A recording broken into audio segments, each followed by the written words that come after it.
अस्सलामुअलैकुम dear students, आज हम chemistry 12th class second year chapter number 7 का लेक्चर नंबर 5 स्टडी करने जा रहे हैं। और आज का हमारा टॉपिक है रिफॉर्मिंग। रिफॉर्मिंग का जो प्रोसेस है ये आइसोमेरिज्म के फिनोमेना को फॉलो करता है। ये क्रैकिंग से टोटली इन्वर्स है। क्रैकिंग में क्या होता है कि हम एक मॉलिक्यूल को ब्रेक डाउन करके उसके दो स्मॉलर यूनिट्स बना लेते हैं। फॉर एग्जांपल अगर मैं ऑक्टेन की बात कर लूँ तो ऑक्टेन की जब हम क्रैकिंग करेंगे तो वो दो कंपोनेंट्स में डिवाइड होके दो ब्यूटेन के मॉलिक्यूल बना देगा। बट मैं अगर ऑक्टेन के रिफॉर्मिंग की बात करूं तो ऑक्टेन में क्या होगा कि जब ब्रांच बन जाएगी स्ट्रेट चेन से तो वो क्या कहलाएगा, रिफॉर्मिंग कहलाएगा। तो डेफिनेशन क्या है, conversion of straight chain hydrocarbon into branch chain hydrocarbon is called reforming. Suppose आपके पास कोई भी स्ट्रेट चेन हाइड्रोकार्बन है, मिसाल के तौर पे मैं ब्यूटेन लेता हूं, CH3 CH2 CH2 CH3। अब ये एक स्ट्रेट चेन है, इसमें सारे के सारे कार्बन एक ही चेन के अंदर है। अगर मैं इससे बनाता हूं CH3 CH CH2 sorry CH3 and CH3। अब मैंने क्या किया है कि मैंने एक इसमें ब्रांच निकाल दी है। तो अब ये जो फिनोमेना है स्ट्रेट चेन से ब्रांच चेन में कन्वर्ट करने का, ये क्या कहलाता है, रिफॉर्मिंग कहलाता है। अब इस प्रोसेस के दौरान किन बातों का ध्यान रखना है। सबसे पहली बात कि रिफॉर्मिंग जनरली जिस कंपाउंड की हम करते हैं वो क्या है, गैसोलीन। गैसोलीन के अंदर 4 मुख्तलिफ फ्रैक्शंस होती हैं। ये C5 से स्टार्ट होता है और C8 तक जाता है। यानी कि इसमें पेंटेन है, इसके अंदर हेक्सेन है, इसके अंदर हेप्टेन है और इसके अंदर ऑक्टेन है। तो इन 4 कंपाउंड्स की हम रिफॉर्मिंग करते हैं। और रिफॉर्मिंग के दौरान हमें किस चीज का ख्याल रखना है कि molecule should not be cracked. ऐसा ना हो कि मॉलिक्यूल का जो स्ट्रक्चर है वो डिस्ट्रॉय हो जाए। ऐसा नहीं करना कि सपोज ब्यूटेन है तो हम इसको ब्रेक डाउन करके दो कंपोनेंट्स में डिवाइड कर दें। हमने करना क्या है कि स्ट्रेट चेन की क्या बनानी है, एक ब्रांच बनानी है। किस तरह से, followed by the phenomena of isomerism. जिस तरह आइसोमर्स प्रिपेयर किए जाते हैं इसी तरह से हम इसकी क्या करेंगे, रिफॉर्मिंग करेंगे। अब मैं आता हूं, मेरे पास एक स्ट्रेट चेन केमिकल कंपाउंड है, इसको हम बोलते हैं N-ऑक्टेन। N-ऑक्टेन N-ऑक्टेन किस वजह से बोलते हैं, N होता है फॉर नॉर्मल और स्ट्रेट चेन, और ऑक्टेन है जिसमें 8 कार्बन हो और उसके दरमियान सिंगल कोवेलेंट बॉन्ड हो। तो अगर मैं इस फार्मूला को देखूं तो इसमें CH2 के 6 यूनिट है, यानी कि 6 कार्बन यहाँ पर मौजूद है, एक मिथाइल लेफ्ट पे और एक मिथाइल राइट पे। तो टोटल कार्बन कितने हो गए, 8 हो गए। तो 8 कार्बन और सिंगल बॉन्ड की वजह से क्या हो गया, ऑक्टेन। और स्ट्रेट चेन है तो क्या नेम बना, N-ऑक्टेन। अब N-ऑक्टेन को जब हम रिफॉर्मिंग के फिनोमेना से गुजारते हैं तो रिफॉर्मिंग के फिनोमेना से गुजारने के बाद हमारे पास क्या चीज बनती है। अच्छा, उसके लिए जो रिक्वायरमेंट है वो भी सुन लें। सबसे पहले हमारे पास जो कैटलिस्ट है वो है Al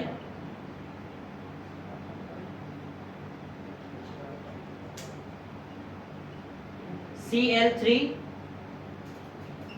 और हमने टेम्परेचर कितना देना है, 100 डिग्री सेंटीग्रेड टेम्परेचर देना है। और उसके बाद प्रेशर कितना, 50 atm।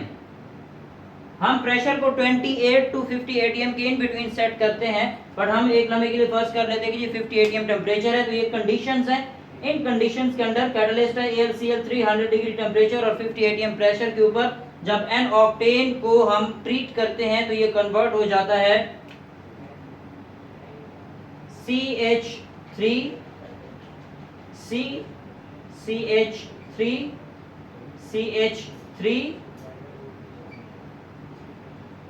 CH again CH3 and CH3। अब ये जो हमारे पास केमिकल कंपाउंड बना है इसको हम नेम देते हैं 2,2,4 ट्राई मिथाइल पेंटेन। और इसको हम दूसरा नाम देते हैं आइसो ऑक्टेन का। ये जो मैंने एक स्पेसिफिक वे में नेम लिखा है, इसको हम नेक्स्ट चैप्टर के अंदर सीखेंगे कि किस तरह से ये 2,2,4 ट्राई मिथाइल पेंटेन ये नाम रखा गया है, किसी भी केमिकल कंपाउंड को किस तरह से नेम देते हैं। यहाँ थोड़ा सा मैं आपको एक्सप्लेन कर देता हूँ। सबसे पहली बात, जब हम नेम दे रहे होते हैं तो हमने ये चीज़ देखनी होती है कि स्ट्रेट चेन सबसे लॉन्गेस्ट कौन सी है। तो अगर मैं इस चेन को देखूँ तो इसमें 1 2 3 कार्बन है, इसको देखूँ तो 1 और 2 कार्बन है, और इस चेन को देखूँ तो 1 2 3 4 5। तो स्ट्रेट चेन कितनी है? 5 कार्बन की है। तो इस वजह से नेम के साथ क्या आया? पेंटेन आया। पेंटेन क्यों आया? कि स्ट्रेट चेन में सारे के सारे कौन से हैं? Single bond. तो एंड पे क्या आया? ANE आया, पेंटेन आया। उसके बाद जब हम नेमिंग करते हैं तो नेमिंग के लिए हमने ये देखना होता है कि फंक्शनल ग्रुप जिस कॉर्नर पे सबसे ज्यादा हो वहां से नंबरिंग स्टार्ट करनी है। तो यहाँ पर 2 फंक्शनल ग्रुप इस कॉर्नर के करीब है, लिहाजा मैं यहाँ से इस कार्बन को नंबर 1 कहूंगा, इसको नंबर 2 कहूंगा, इसको नंबर 3 कहूंगा, इसको 4, इसको 5। राइट, बाकी सारे फंक्शनल ग्रुप के तौर पे एक्ट कर रहे हैं। अब देखें, पॉइंट 2 के ऊपर एक मिथाइल ऊपर लगा है और एक नीचे लगा है, तो इस वजह से मैंने क्या लिखा? 2 2, यानी कि 2 के ऊपर एक और 2 के ऊपर ही दूसरा। और फिर नेक्स्ट मिथाइल कहाँ पे लगा है? पॉइंट 4 पे लगा है, तो 2 2 4। टोटल मिथाइल कितने हैं? 3। तो क्या वर्ड यूज किया? ट्राई का। और उसके बाद ये फंक्शनल ग्रुप कौन सा है? मिथाइल। और स्ट्रेट चेन में कितने कार्बन है? 5। तो कंप्लीट नेम क्या बना? 2,2,4 ट्राई मिथाइल पेंटेन। मजीद इसकी डिटेल में इस वजह से नहीं जा रहा कि ये नेमिंग किस तरह से हुई है, बिकॉज नेक्स्ट चैप्टर के अंदर हमारा काम ही है कि हमने कंपाउंड्स को उनके IUPAC स्टैंडर्ड के अकॉर्डिंग नेमिंग करनी है। जनरली हम इसको सादा लफ्जों में क्या कहते हैं? Iso octane. तो हमने क्या किया है? एन ऑक्टेन से क्या किया है? आइसो ऑक्टेन के अंदर कन्वर्ट किया है। और हम कह रहे हैं कि यही फिनोमेना क्या कहलाता है? रिफॉर्मिंग कहलाता है। अब ये जो रिफॉर्मिंग होती है इसका पर्पस क्या होता है? कि जो हमारा फ्यूल है उसके अंदर ऑक्टेन नंबर जो है वो बढ़ जाए। ऑक्टेन नंबर की डेफिनेशन क्या है? Octane number is basically measure of performance of fuel, performance of fuel in internal combustion engine. Performance of fuel से क्या मुराद है? कि हमारे पास कुछ फ्यूल्स ऐसे हैं कि जब हम उनको इंजन के अंदर ऐड करते हैं तो इंटरनल कंबस्शन इंजन के अंदर नॉकिंग प्रोड्यूस होती है, यानी कि इंजन जो है वो आवाज देना शुरू कर देता है। उसकी वजह क्या होती है? कि फ्यूल जो होता है वो लो ग्रेड का होता है। तो लो ग्रेड फ्यूल की वजह से इंजन के अंदर नॉकिंग प्रोड्यूस होती है और इंजन की एफिशिएंसी के ऊपर या उसकी वर्किंग के ऊपर इफेक्ट होता है। तो हम उस इफेक्ट को मिनिमाइज करने के लिए फ्यूल की क्वालिटी को बढ़ाते हैं। बेसिकली ऑक्टेन नंबर जितना ज्यादा होगा उसकी एंटी नॉकिंग प्रॉपर्टी फ्यूल की उतनी ज्यादा होगी। जितना ऑक्टेन नंबर ज्यादा होगा एंटी नॉकिंग प्रॉपर्टी उतनी ज्यादा होगी, यानी कि जितना फाइन क्वालिटी का फ्यूल होगा उतनी कम आवाज आएगी इंजन से। अब ये जो हमारे पास ऑक्टेन नंबर की फ्यूल है इसमें सबसे पहला आता है एन-हेप्टेन। अच्छा, एन-हेप्टेन और आइसोऑक्टेन के दरमियान आपने चंद एक डिफरेंसेस को देखना है। कि सबसे पहली बात, एन-हेप्टेन जो स्ट्रेट चेन है, स्ट्रेट चेन हेप्टेन है, वो क्या करता है? मोर नॉकिंग प्रोड्यूस करता है, यानी कि इंजन ज्यादा आवाज देगा। और ये वर्स्ट फ्यूल है, ये अच्छी क्वालिटी का नहीं है, नुकसानदेह है। और इसके लिए जब हम ऑक्टेन नंबर को देखते हैं तो वो क्या है? 0। अब ऑक्टेन नंबर 0 होने का मतलब क्या है? कि उसमें एंटी नॉकिंग प्रॉपर्टी कम होगी, इंजन ज्यादा आवाज देगा। कब? जब आप एन-हेप्टेन को यूज करेंगे, सिर्फ एन-हेप्टेन को यूज करेंगे। आइसोऑक्टेन क्या है? आइसोऑक्टेन जो है ये लीस्ट नॉकिंग प्रोड्यूस करता है, इसको बेस्ट फ्यूल के तौर पे क्लासिफाई किया जाता है और इसका ऑक्टेन नंबर जो है वो कितना होता है? 100 कंसीडर किया जाता है। 100 ऑक्टेन नंबर का मतलब क्या है? कि क्वालिटी जो है वो बहुत फाइन क्वालिटी है। अब आगे बढ़ते हैं। नेक्स्ट वन हमारे पास फ्यूल की कुछ क्लासिफिकेशन है on the behalf of octane number. तो पेट्रोल है जी ऑक्टेन नंबर 80 का। तो ऑक्टेन नंबर 80 से मुराद क्या है? कि उसमें 80% जो है वो आइसो ऑक्टेन है।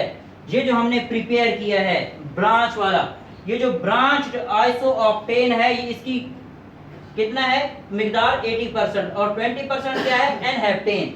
तो एन-हेप्टेन जो है ये जो नॉकिंग प्रोड्यूस करता है, अगर इन दोनों का मिक्सचर प्रिपेयर किया जाए तो वो क्या कहलाएगा? Octane number 80। अमूमन हम इसको प्रीमियर के नाम से भी जानते हैं, ये प्रीमियर के नाम से भी जाना जाता है। उसके बाद आता है जी ऑक्टेन नंबर 74। ये जो ऑक्टेन नंबर 74 का पेट्रोल या फ्यूल होता है, इसको हम कार्स और बसेस और मोटरसाइकिल्स वगैरह में डेली लाइफ में यूज करते हैं, या जब आप पेट्रोल खरीदने जाते हैं तो नॉर्मल पेट्रोल जो आपको मिल रहा होता है वो उसमें ऑक्टेन नंबर 74 होता है। उसके बाद लो क्वालिटी का सी ग्रेड का पेट्रोल आता है जिसमें ऑक्टेन नंबर लेस देन 74 होता है, लेस देन 74। अब लेस देन 74 होने की वजह से हम इसको सी ग्रेड फ्यूल के तौर पे क्लासिफाई करते हैं और इसकी क्वालिटी सबसे लो होती है। रिफॉर्मिंग का ये जो टॉपिक है ये एज अ लॉन्ग क्वेश्चन आपसे पूछा जाता है, तो आपने इसको as a long question prepare करना है। इसमें शॉर्ट क्वेश्चन के तौर पे ऑक्टेन नंबर की डेफिनेशन कई मर्तबा पूछी गई है, difference between an octane and an heptane and also octane on the behalf of their properties, इसको आपने as a short question prepare करना है। और एमसीक्यूज के तौर पे आपके पास क्या है कि जो आइसो ऑक्टेन है उसका ऑक्टेन नंबर कितना है 100, एन हेप्टेन का क्या है 0। और उसके बाद ये जो ऑक्टेन नंबर 81 है इसको आप क्या नाम देते हो, प्रीमियर का नाम भी देते हो। इस कंपोजिशन को आपने याद रखना है, ये आपसे एमसीक्यूज के तौर पे पूछी जा सकती है। तो आज के ये जो हमारा टॉपिक था यहाँ तक हमने रिफॉर्मिंग की एक एन ऑक्टेन से हमने किसमें कन्वर्ट किया, आइसो ऑक्टेन के अंदर, और इसको डिटेल में देखा। इंशाल्लाह फिर मुलाकात होगी नेक्स्ट लेक्चर में, तब तक के लिए अल्लाह हाफिज़।